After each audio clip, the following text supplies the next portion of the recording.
Thank you so much, Chris. Well, I just want to start by saying it's good to be back here with y'all this morning. You know? It's been a few weeks of rest and relaxation for me. Since I was last here on a Sunday morning, I have been spending some time enjoying what we like to call the great outdoors. In early July, my husband Jim and our two wonderful dog children, Lily and Rose, we packed up our stuff and we went on an extended camping trip. We first went down to land between the lakes and then to Barren River and finally to a park called Winton Woods right outside of Cincinnati. Now, I am not a seasoned wilderness explorer. I don't have the badges, right? And so our version of camping involves an RV, complete with electricity and air conditioning, a shower, and even satellite internet service. And I will admit to you that on more than one very hot and humid afternoon, out in the forest, I retreated into the creature comforts of our camper and spent a few hours watching videos, listening to podcasts on my laptop. It was on one of those afternoons that I discovered a series of podcasts that really piqued my interest and inspired part of today's sermon. This podcast is called Hasan Minhaj Does Not Know, and it is hosted by Indian-American comedian Hasan Minhaj. Do anybody know Hasan? You may have seen him, yeah. He's had a lot of stand-up specials. He was on The Daily Show for a while, and he had a political series on Netflix called Patriot Act. Well, this particular podcast, he started in 2024, and it's a little bit different than those other projects. Each week's episode involves an in-depth interview focused on a relevant social justice topic. Recent guests have included everyone from Elizabeth Warren to Deepak Chopra to Prince Harry. One particularly unique and compelling episode involved Hasan interviewing a puppet, which is the spokesperson for a group known as the Neo-Luddites. Now, this conversation centered around a growing trend among many younger people in today's society. They are rejecting the introduction of AI technology and questioning their level of engagement with social media and other forms of digital reality.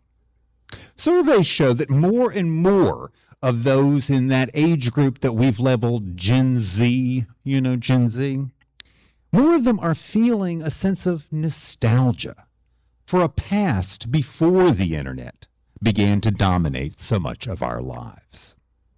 We see this in their interest in buying music on vinyl albums and even cassette tapes, their desire to eat locally sourced food, their renewed enthusiasm for shopping in actual brick-and-mortar stores. Now, what is really interesting is that these 20-somethings and others are expressing a sentimentality for times and for trends that they did not actually live through, longing for life in the decades before they were born, when smartphones and streaming services were not yet a part of everyday existence. Now, for people that are my age and older, all of these technologies, right, are not givens. They are innovations. They are things that arrived into life at one point and changed the ways that we were expected to communicate, to congregate, and to connect. For many younger people, there was never a world, there has never been a world without these technologies. And many of these very folks are increasingly coming to the conclusion that something is not right. The convenience of online shopping, the ability to talk instantly to somebody on Zoom on the other side of the world, the never-ending stream of information available at our fingertips at any moment. All of that is good, but all of it has come with a cost. In part of this interview, Hassan played a commercial by AOL from the late 1990s, a TV commercial. And he showed a video presentation made by Steve Jobs during his introduction of the iPhone back in 2007. These messages were filled with promises. Promises about how these technologies were going to make life so much better. They insisted that we were all going to feel more connected than ever before. The availability of on-demand information was going to make everybody smarter, everybody more able to work together. These tools were going to reduce inequality and improve society exponentially.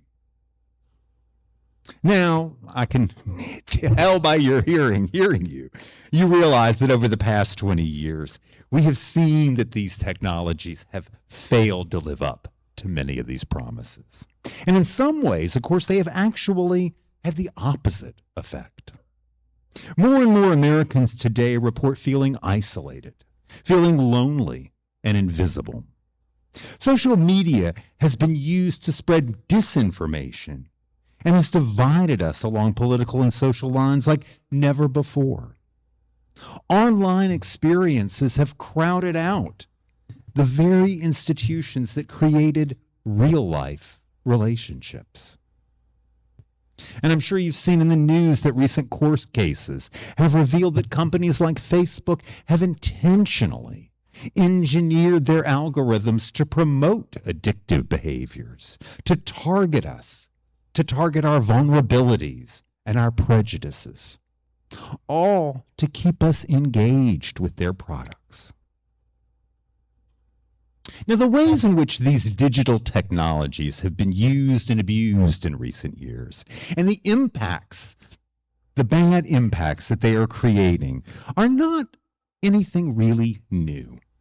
They're not that unlike the ways that machinery and automation during the Industrial Revolution transformed society over 100 years ago. In the late 1800s, rather than making life easier for everyone, rather than creating upward mobility for all, the factories became sweatshops. The prosperity that they created was not shared equitably. It only further enriched a small number of very super wealthy families. Now, over time, people began to recognize that rather than these new machines working for them, they were working for the machines. And the systems that were being created at that time were inherently unjust and exploitative. A little after the turn of the last century, the protest, the unrest, the economic inequality caused by the industrialization of our society led to many major reforms. The establishment of labor unions to protect workers' rights, governmental regulation and intervention to break up monopolies, and the creation of welfare programs to provide social safety nets. Now, over the last 50 years, many of those reforms have fallen by the wayside. And the advent of our new digital age has witnessed a return to those same times of exploitation, to those same trends of increased inequality. Now, after I had finished listening to this interview in the comfort of my air-conditioned camper on a Thursday afternoon back in July, I decided it was time to get up and get out there and go for a walk. As I strolled through the woods near the campground, the sun was just beginning to set over the mountains a little in the distance, reflecting on the waters of Barren River Lake. The wind had started to stir in the trees. 2 hawks were circling in the sky overhead. I saw a family of skunks making their way across the road at the bottom of the hill ahead. And as I walked along, I began to think about what I had heard with Hassan Minhaj and his podcast. Especially those words. People recognized that rather than these machines working for them, they were working for the machines. And I wondered about that urge that I was feeling right at that moment to look away from the natural beauty around me and to pull out my phone and check my texts and my email. It's a powerful urge. It is so clear that the technical revolution that we are living through has changed us. Now, that is not inherently a bad or destructive thing. It has made much of life more convenient, more accessible. It has allowed people to come together in important and meaningful ways. But we have somehow allowed all this stuff to be controlled by powerful economic players who have made it clear that they prioritize profits over people. The sense of deeper connectedness that these technologies can provide has become so mediated, so monetized, that it has ceased to be true connection at all. There is something within our humanity that craves relationship. We need to feel bound up in a larger whole, part of something greater than ourselves. In decades past, many believed that the invention of the World Wide Web would and could provide us with the tools to more readily access that sense of connection. I think that more and more of us are coming to realize that rather than unveiling our true relatedness, allowing us to participate more freely, technology is seeking to control it, to control us, to replace it. So how do we overcome our sense of isolation and division? How do we remedy this epidemic of loneliness and despair that seems to have taken hold for too many of us and our neighbors and our friends? I think that we have to begin by striving to find a better balance, to see the digitally created world for what it is, a digitally created world, and to return to the realities of life that bring us hope, that bring us compassion, and confirm that we are actually all in this together. The World Wide Web is no substitute for living in the real web of life, for getting together with family and friends, for basking in the warmth of the sun, and beholding the beauty of the earth. I know that whenever I start to get a little overwhelmed by the news headlines of the day, when I start to get overcome by the stresses and strains of witnessing so much violence, so much suffering and cruelty and corruption happening, seems like more every single day. I know that when I feel that way, pulling out my phone rarely helps. What does help is to just pause. To pause and to look up into the sky. To watch the clouds floating by, even when there's a lot of them and they're pretty gray like today. To listen for the call of the birds, to breathe in the smell of fresh cut grass. To know that I am here now. I am one of over 8 billion precious human souls, all spinning through an endless universe, all here together. What a blessing that is. And of course, what a challenge it is as well. People are not like the Facebook algorithm. They are not pre-programmed to show me what I already want to see and to consistently confirm my preconceived notions about the world. That happens every time. You'd think I'd learn, wouldn't you? You know, people don't do that, right? People don't just tell me what I want to hear. Instead, they often challenge me. They challenge me to think and to learn and to change a little sometimes. The waters and the winds, the living things of our amazing planet, they don't care if I hit like or share. They keep growing.